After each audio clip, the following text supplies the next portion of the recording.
Hi friends, ఈరోజు మనం email అనే దాని గురించి తెలుసుకుందాం. ఈమెయిల్ అంటే గతంలో మనం పోస్ట్ కార్డులు, ఎన్వలప్ కవర్లు, ఉత్తరాలు రాసుకునే వాళ్ళం. ఇప్పుడు ఎలక్ట్రానిక్ మెయిల్ అనే దాని ద్వారా మనం ఫిజికల్గా ఒక కార్డు కానీ లెటర్ కానీ వెళ్లకుండా కంప్యూటర్లో నుంచి సిగ్నల్ ద్వారా వేరే వాళ్ళకి సమాచారాన్ని పంపించడం అనమాట. ఇది యాక్చువల్గా 1971లో ఇది కనిపెట్టారు. విఏ శివయ్య దొరయ్య ఆయనకి ఈ ఆలోచన వచ్చింది. దాన్ని రే టామిల్సన్ అని ఆయన ఫుల్ఫిల్ చేశాడు. ఆయన కనిపెట్టినట్లు అనమాట దీన్ని. ఇప్పుడు నెక్స్ట్ ఈమెయిల్లో మనం చూసే @ అనే సింబల్ కూడా ఈ రే టామిల్సన్ అనే అతనే కనిపెట్టారు. అది 1972లో. ఓకే, అసలు ఈమెయిల్ ఐడిలో ఎన్ని పార్ట్స్ ఉంటాయో చూద్దాం. టెక్నికల్గా ఇంకా ముందుకెళ్ళట్లేదు. అసలు ఈమెయిల్ ఐడి కామన్ మ్యాన్కి అర్థమయ్యే విధంగా చెప్తున్నాను అనమాట. ఇది ఈమెయిల్ ఐడిలో ఫస్ట్ యూజర్ నేమ్ ఉంటుంది, అంటే పేరు. ఇక్కడ యూజర్ నేమ్ ఏంటిది? ఈ ఎగ్జాంపుల్ ఇక్కడ చూస్తున్నాను చూడండి. ఇది చరణ్120 అనేది యూజర్ నేమ్ అనుకుందాం. నెక్స్ట్ దాని తర్వాత @ ఈ పక్కన ఉన్న ఒక పార్ట్ని కలుపుతుంది. gmail.com అనే దాంతో కలుపుతున్నాను దీన్ని. ఈ gmail.com అనేది డొమైన్ నేమ్ అనమాట. ఓకేనా, 2 పార్ట్లు ఉంటాయి ఇందులో. ఇది యూజర్ నేము చరణ్120 అనేది, gmail.com అనేది డొమైన్ నేము. ఇది బాగా గుర్తుపెట్టుకోండి. అంటే ఈమెయిల్లో 2 పార్ట్స్ ఉంటాయి. అది మనకు పంపించే వాళ్ళ పేరు, ఇంకోటి అది వాళ్ళు ఏ ఈమెయిల్ ఐడి నుంచి అంటే దానికి సంబంధించిన కంపెనీ అనుకోవచ్చు. ఎగ్జాంపుల్, ఈ జీమెయిల్ అనేది మనకి ఈమెయిల్ని సర్వీస్ అందించిన కంపెనీ. మనకి సిమ్ కార్డులో ఎయిర్టెల్ సిమ్ వాడుతున్నాం, ఐడియా సిమ్ వాడినప్పుడు మనకి సిగ్నల్ ఎవరైతే ఇస్తారో అలాగే ఈ విధంగా మనం పంపించిన మెసేజ్ని వాళ్ళకి ట్రాన్స్ఫర్ చేయడానికి మధ్యలో వాడే మీడియేటర్ అనమాట. ఎగ్జాంపుల్ ప్రొఫెషనల్ కొరియర్స్ అని, DTDC అని కొరియర్స్ అలాగో అలా ఈ Gmail, Yahoo mail, hot mail ఇట్లాంటి కంపెనీలు ఉంటాయి. AOL మెయిల్ అట్లాంటి కొన్ని మెయిల్ సర్వీసెస్ ఉంటాయి. వాటిని యూజ్ చేసుకుని అందులో మనం అకౌంట్ క్రియేట్ చేసుకుంటాం. వేరే పర్సన్కి వేరే ఎందులో ఉన్నా పర్వాలా. అంటే నాకు జీమెయిల్లో ఉంది అకౌంట్, మీకు యాహూ మెయిల్ ఉంది, నేను దాని నుంచి పంపించవచ్చు. జీమెయిల్ నుంచి మీ యాహూ మెయిల్కి పంపించవచ్చు. వీళ్ళు ఈ సర్వర్స్ నుంచి అది ట్రాన్స్ఫర్ అయ్యి అవతల మనం ఎవరికైతే ఈమెయిల్ ఐడి ఇచ్చామో వాళ్ళకి మార్క్ అవుతుంది, వాళ్ళకి లింక్ అవుతుంది. వాళ్ళు ఓపెన్ చేసుకుంటారు ఇన్బాక్స్. వాళ్ళలో మనం పెట్టిన మ్యాటర్ వాళ్ళు చూసుకుంటారు. ఇది ఈమెయిల్ కాన్సెప్ట్. సేమ్ ఉత్తరం వేసినట్లే అంతే. మనకి ఇంటికి అడ్రస్ ఉన్నట్టు దీనికి అడ్రస్ ఇది అనమాట. అంటే ఎగ్జాంపుల్ చరణ్120 అనే అడ్రస్ ఇది. దీన్ని ఇక్కడ వెతుక్కోమని, ఈ డొమైన్లో వెతుక్కోమని, జీమెయిల్ డొమైన్లో వెతుక్కోమని. ఓకే, జీమెయిల్, యాహూ మెయిల్ ఇన్ని రకాలు. ఎందుకంటే ఒక కంపెనీ ఒక రకమైన ఫీచర్లు, ఫెసిలిటీస్ కల్పిస్తారు. దానికోసం అన్ని రకాల కంపెనీలు అందరూ వాడుతూ ఉంటారు. వాళ్ళకి అందులో ఉన్న సదుపాయాల కోసం వాడు వాడుతూ ఉంటారు. ఓకే, ఇప్పుడు ఈ మధ్యకాలంలో అందరూ నోకియా ఫోన్లు కాదు, ఆండ్రాయిడ్ ఫోన్లు వాడుతున్నారు. ఆండ్రాయిడ్ ఫోన్లో మనం వద్దన్నా కానీ అది గూగుల్ వాడే ఆపరేటింగ్ సిస్టమ్ కాబట్టి ప్రతి ఒక్క దాంట్లో ఈమెయిల్ ఐడి క్రియేట్ చేసేసుకుంటున్నారు ఆటోమేటిక్గా. ఫోన్ ఓపెన్ చేయగానే ఫస్ట్ ఈమెయిల్ ఐడి అడుగుద్ది. దాని గురించి తెలిసినా తెలియకపోయినా ఏదో ఒక పేరు XYZ 12345 అని కొట్టేసి ఈమెయిల్ ఐడి క్రియేట్ చేస్తున్నారు. ఏదో తోచిన పాస్వర్డ్ పెట్టేస్తున్నారు, దాన్ని మర్చిపోతున్నారు. ఫోన్ పాడైనప్పుడు కానీ రీస్టోర్ చేసినప్పుడు కానీ ఈమెయిల్ ఐడి గుర్తుపెట్టుకోలేక దాని పాస్వర్డ్ తెలియక చాలామంది ఇబ్బందులు పడుతూ ఉంటారు. ఓకే, ఇది వేరే విషయం. ఈ ఈమెయిల్ మనం అకౌంట్ ఓపెన్ చేసినప్పుడు కొన్ని గుర్తుపెట్టుకోవాలి. మనకు ఈ యూజర్ నేమ్, దానికి ఆ టైంలో ఏం పెట్టాము, అప్పుడు డేట్ ఆఫ్ బర్త్ ఇస్తాం. ఎగ్జాక్ట్గా తప్పులు లేకుండా మీదే కొట్టండి, ప్రాబ్లం లేదు. డేట్ ఆఫ్ బర్త్ ఇవ్వాలి, ఆల్టర్నేట్ ఈమెయిల్ ఐడి ఇంకోటి ఏదైనా ఉంటే అది ఇవ్వాలి, లేదంటే ఫోన్ నెంబర్ అయినా ఇవ్వాలి. అలాంటప్పుడు ఏమవుతుందంటే మీరు ఎప్పుడన్నా పాస్వర్డ్లు అవి మర్చిపోయినప్పుడు ఇవి యూజ్ అవుతాయి. మీరు ఈమెయిల్ ఐడి ఫోన్ కొన్నప్పుడు పాస్వర్డ్ పెట్టరు, లేదంటే ఏదైనా పెడతారు, మర్చిపోతారు. కొన్ని రోజుల తర్వాత ఫోన్ పాడైపోయింది, కొత్త ఫోన్ వేసినప్పుడు మీ పాత email ID, user name, password తెలిస్తే ఇందులో ఉన్న కాంటాక్ట్స్, అప్లికేషన్స్ అవన్నీ అందులో సింక్ చేసుకోవచ్చు అనమాట కొత్త ఫోన్లోకి. ఇది మర్చిపోతే అవన్నీ సాధ్యం కాదు. ఇన్ కేస్ పాస్వర్డ్ మర్చిపోయినా కానీ recovery email ID, recovery phone number ఇస్తే కనుక ఆ ఫోన్ నెంబర్కి మెసేజ్ వస్తుంది. దాన్ని బట్టి ఈ మర్చిపోయిన పాస్వర్డ్ని మళ్ళీ తీసుకొచ్చుకోవచ్చు. ఓకేనా, ఈమెయిల్ ఐడి వాడేటప్పుడు ఇట్లాంటి రూల్స్ ఫాలో అవ్వాలి. నెక్స్ట్ ఈమెయిల్ ఐడి యూస్ చేసి బ్యాంకింగ్ చేసేవాళ్ళు, లేదంటే ఫోన్ కూడా దానిలో అన్ని ఇంపార్టెంట్ ఫొటోస్ అన్నీ ఉంటాయి కాబట్టి 2 స్టెప్ వెరిఫికేషన్ అని ఉంటుంది ప్రతి ఈమెయిల్ ఐడిలో. అట్లాంటి సదుపాయం ఉంటుంది, ఉంటే ఎనేబుల్ చేసుకోండి. అంటే ఏంటంటే మీ ఫోన్లో కాకుండా వేరే ఎక్కడన్నా ఈ ఈమెయిల్ ఐడి ఓపెన్ చేయాలనుకున్నప్పుడు ఒక మెసేజ్ ఫోన్కి వస్తుంది. అందులో వచ్చిన పాస్వర్డ్ కొడితేనే, OTP కొడితేనే అక్కడ మెయిల్ ఐడి ఓపెన్ అవుతుంది. దీనివల్ల మీకు సేఫ్గా ఉంటుంది. మీ మెయిల్ ఐడి వేరే వాళ్ళు వేరే దేశాల్లో ఓపెన్ చేయకుండా, దాన్ని మిస్యూజ్ చేయకుండా వాడుకోవడానికి అవకాశం ఉంటుంది అనమాట. ఓకే, ఈమెయిల్ ఐడి దీని సేఫ్టీ, సెక్యూరిటీ కాదా ఇదనమాట. అయితే మనకి ఫోన్ నెంబరు, SMS కాకుండా ఈమెయిల్ ఐడి అనేది, మన ఈమెయిల్ ఐడి ఎవరి దగ్గర ఉంటే వేరే దేశాల నుంచి ఎక్కడెక్కడ నుంచో ఈ హ్యాకర్లు, ఈ సైబర్ నేరగాళ్ళు వీళ్ళందరూ మనకి మెసేజ్లు అన్నీ పెట్టేసి పంపిస్తారు, లింకులు పంపిస్తూ ఉంటారు. తెలియకుండా పొరపాటున ఈమెయిల్ లోపల వచ్చిన ఏదైనా ఫైల్ని కానీ ఫోల్డర్ కానీ క్లిక్ చేసినా ఇది ఇంట్రెస్టింగ్గా ఉంటుంది. మంచి మీకు కావాల్సిన, లేదంటే మీకు అభిరుచి తగ్గట్టుగా ఏదైనా ఫోటోనో వీడియోనో పంపిస్తారు. అది క్లిక్ చేశారంటే మీ ఫోన్లోకి ఒక వైరస్ వచ్చేసి కూర్చొని మీ అన్నీ కూడా పాడు చేసేస్తుంది అనమాట. మీ ఇన్ఫర్మేషన్ మొత్తం తస్కరిస్తుంది. మీ అకౌంట్లో డబ్బులు ఏమైనా ఉన్నా కానీ వాటిని కోల్పోయే అవకాశం ఉంటుంది. అందుకని ఈమెయిల్లో మీకు తెలియని వ్యక్తుల నుంచి, తెలియని ప్లేసుల నుంచి ఏదైనా మెయిల్స్ వస్తే కనుక దాన్ని ఎట్టి పరిస్థితుల్లో క్లిక్ చేయొద్దు. దాన్ని డిలీట్ చేయండి, లేదంటే రిపోర్ట్ స్పామ్ అని అట్లాంటి ఆప్షన్స్ ఉంటే అది క్లిక్ చేయండి. మీకు తెలియని వ్యక్తుల నుంచి వస్తే కనుక ఓపెన్ చేయొద్దు. సాధారణంగా ఎలా ఉంటుందంటే, మీకు తెలిసిన మీ ఫ్రెండ్స్ పేర్లు అవి ఇవి ఉంటాయి, వాళ్ళ ఫోటో ఉంటుంది, వాళ్ళకి ఎగ్జాక్ట్గా తెలిస్తే ఈ పర్సన్ నాకు మెయిల్ పెడతాడు, అది నాకు ఇప్పుడు అవసరం చూసుకోవాలని మీకు నాలెడ్జ్లో ఉంటే ఓపెన్ చేయండి. లేదు ఇదేదో తెలియని పేరు, ఊరి పేరు లేదు, ఏదో అనుమానాస్పదంగా ఉందంటే కనుక దాన్ని స్పామ్ చేసేయండి. ఓకేనా? ఈమెయిల్లో తీసుకోవాల్సిన జాగ్రత్తలు ఇవి.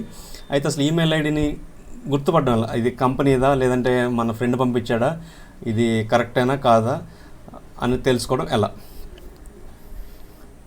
ఓకే, ఇప్పుడు ఇక్కడ charan120@gmail.com అనేది ఇది సింగిల్గా జీమెయిల్లో ఎవరైనా కానీ మెయిల్ ఓపెన్ చేయగలరు. ఫోన్ ఒకటి ఉండి ఇంటర్నెట్ ఉంటే ఎవరైనా కానీ అందులో జీమెయిల్లో అకౌంట్ ఓపెన్ చేయగలరు, యాహూలో చేయగలరు, హాట్మెయిల్లో ఓపెన్ చేయగలరు. ఓకేనా? అంటే ఇవి సాధారణంగా 99% ఒక పర్సన్స్ వాడతారు.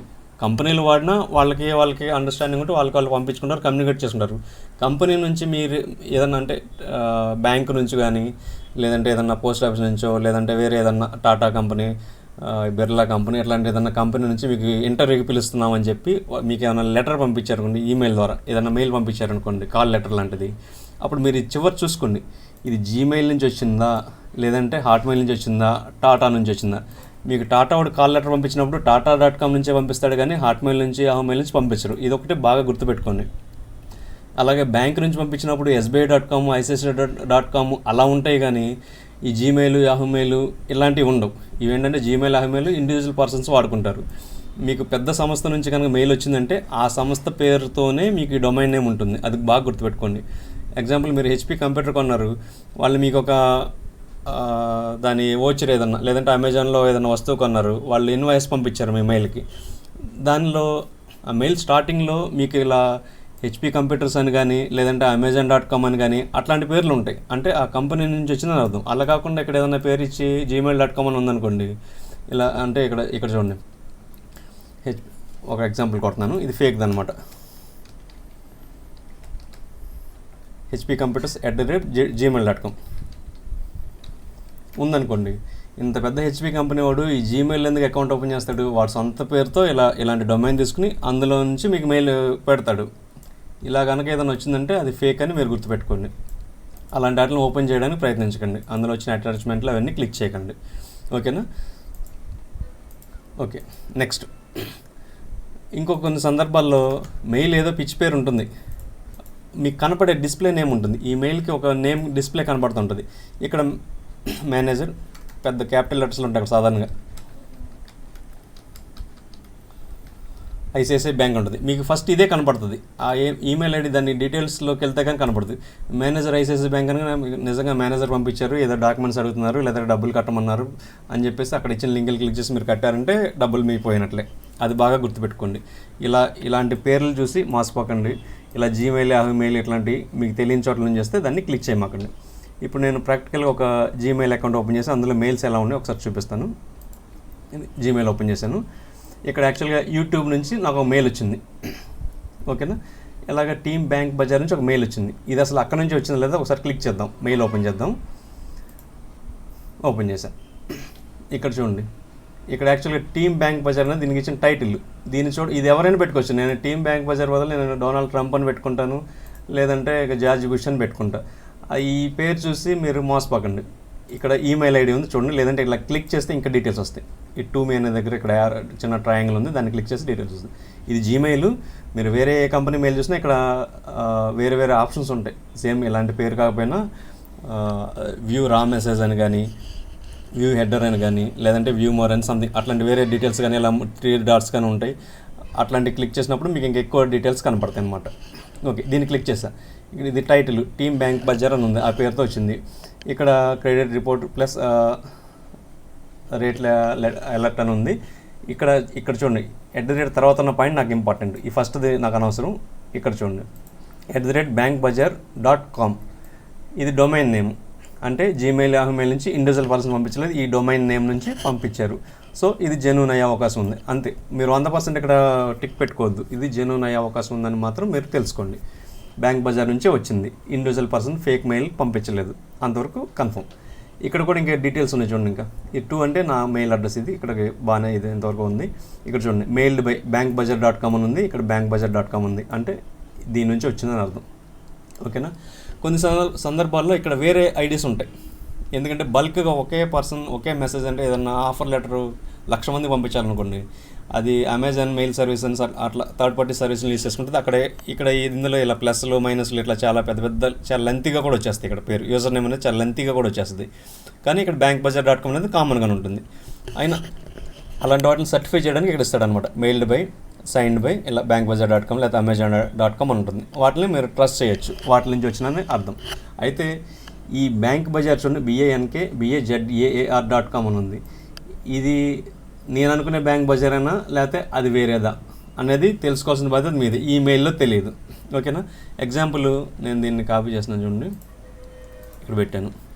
ఇది ఒరిజినల్ సైట్ అనుకుందాం, లేదంటే ఈ బ్యాంక్ బజార్ మీకు కన్ఫ్యూజ్ ఉంటే నేను ఒక టైప్ చేస్తాను చూద్దాం. ఇది ఒరిజినల్ సైట్ అనుకుందాం. ఈ ఫేక్ సైట్ ఎలా ఉంటుందంటే స్మాల్ డి ఉంటుంది, లేదంటే స్మాల్ లెటర్స్ చూద్దాం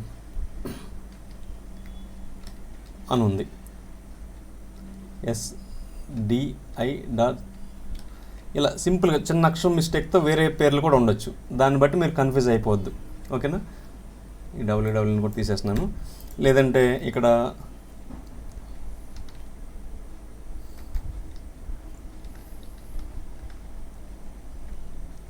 manager@ మన దగ్గర అయితే SBI.com అని వస్తుంది అనుకుందాం మెయిల్. ఇది original mail, SBI manager mail ఇది అనుకుందాం. మీకు ఫేక్ మెయిల్ ఎలా ఉంటుందంటే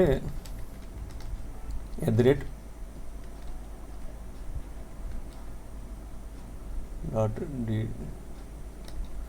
ఇట్లా ఒక అక్షరం తేడాతో కొంచెం స్పెల్లింగ్ మిస్టేక్తో ఉండొచ్చు.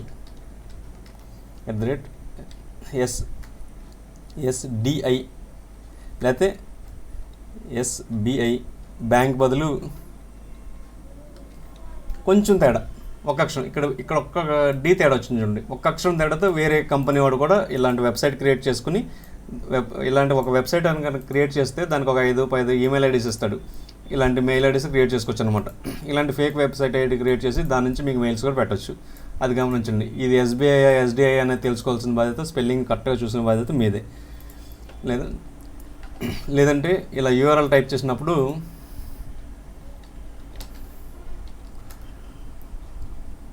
ఆన్లైన్ SBI.com అని ఉంది, దీన్ని క్లిక్ చేశాను. ఓకేనా. నేను ఇక్కడ లాగిన్ అని కొట్టినప్పుడు వేరే సైట్కి వెళ్తుంది, retail.onlinesbi.com అని. ఇది ఒరిజినల్ సైటే, కానీ ఇంత పెద్ద పేరు ఎంతమంది గుర్తుపెట్టుకుంటారు చెప్పండి.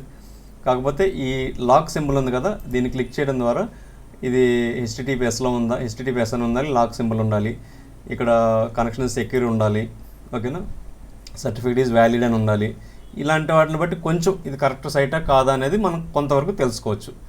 ఈ స్పెల్లింగ్స్ అవన్నీ కరెక్ట్గానే ఉందా, మన ఒరిజినల్ బ్యాంక్ అయినా సేమ్ ఇలాంటి పేజ్ 10 నిమిషాల్లో ఎవరైనా తయారు చేసేయగలరు. ఇది ఫేక్ సైటా అనేది తెలుసుకోవాల్సిన బాధ్యత మీదే. ఓకేనా. ఓకే. నెక్స్ట్ ఇలాంటి కంపెనీలు SBI.com లాగా టాటా కంపెనీ అట్లాంటి ఏదో కంపెనీ నుంచి మీకు మెయిల్ వచ్చింది అంటే అది కరెక్టా కాదా, వాళ్ళు మనకి ఇప్పుడు పంపించే అవకాశాలు ఉందా లేదా, మనం అసలు వాళ్ళకి అప్లికేషన్ పెట్టామా లేదా, మనం పెట్టిన దానికే రిప్లై ఇచ్చారు లేదా. నెక్స్ట్ కొన్ని బ్యాంకుల నుంచి వాటి నుంచి మీకు రిప్లైలు వచ్చినప్పుడు ఈ సబ్జెక్ట్లో అది మెన్షన్ చేస్తారు, మీ అప్లికేషన్ నెంబరు అట్లాంటిది దాన్ని మెన్షన్ చేస్తారు. ఇదిగోండి amazon.com లేక ఆర్డర్ని ఇచ్చారు చూడండి సబ్జెక్ట్లో. ఓకేనా. ఇలాంటి రిఫరెన్స్ నెంబర్ ఇస్తారు. ఓకేనా. సబ్జెక్ట్లో ఇది amazon.com digital no reply amazon.com something ఉంది, రిప్లై టు. ఇక్కడ సబ్జెక్ట్లో చూడండి ఏదో రిఫరెన్స్ ఐడి ఇచ్చారనమాట, అంటే ఇది అంతకుముందు దీంతో మనం కాన్వర్సేషన్ చేస్తాం కాబట్టి ఇట్లాంటి వాటిని మీరు ట్రస్ట్ చేయొచ్చు.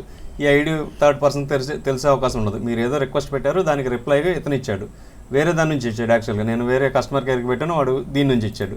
కానీ ఈ ఐడి నేను వాళ్ళు కంప్లైంట్ చేసినప్పుడు ఇచ్చిన టోకెన్ నెంబర్ అనమాట, ఎగ్జాక్ట్గా ఇది సేమే ఉంది కాబట్టి ఇట్లాంటి వాటిని ట్రస్ట్ చేయొచ్చు. ఓకేనా. ఇది కూడా సెక్యూరిటీ ఉంది, దీనికి కూడా లాక్ ఉంది, ఇట్లాంటి వాటిని ట్రస్ట్ చేయొచ్చు. ఓకే. అంటే మీకు తెలియని వ్యక్తులు, తెలియని కంపెనీ నుంచి వచ్చిన ఈమెయిల్ ఐడీస్ని ఇగ్నోర్ చేయండి. ఇలా గుర్తుపట్టుకోండి. మీకు జీమెయిల్, మెయిల్ ఇట్లాంటి వాటిని మీరు ట్రస్ట్ చేయకండి. పర్సన్ తెలుసు మీకు, ఖచ్చితంగా మీ ఫ్రెండే పంపించాడు అన్నప్పుడు మాత్రమే వాటిని ఓపెన్ చేసుకోండి. అంతేగాని కంపెనీలు, ఫ్యాక్టరీల నుంచి మీకు కనుక ఇట్లాంటి జీమెయిల్, మెయిల్, హాట్మెయిల్ నుంచి మెయిల్స్ వస్తే వాటికి స్పందించొద్దు. వాళ్ళు ఏదైనా అమౌంట్ అడిగినా కానీ వేయొద్దు. మీకు కాల్ లెటర్స్ ఇచ్చినప్పుడు మీ దగ్గర వర్త్ ఉంటే మీకు జాబ్ను వాళ్ళు పిలిచి తీసుకుంటారు, కానీ మిమ్మల్ని ఎదురు డబ్బులు కట్టండి, ఆఫీస్ కట్టండి, మీకు చిన్న అమౌంట్ అనిపించవచ్చు, 300 కట్టండి, 150 రూపాయలు టోకెన్ ఫీ కట్టండి అంటాడు. 150 రూపాయలే కనుక మీరు కట్టడానికి ట్రై చేశారంటే మీ అకౌంట్లో ఉన్న డబ్బులన్నీ కూడా గల్లంత అయిపోతాయి. దాన్ని బట్టి మీరు చాలా జాగ్రత్తగా చూసుకోండి. Thank you friends, bye.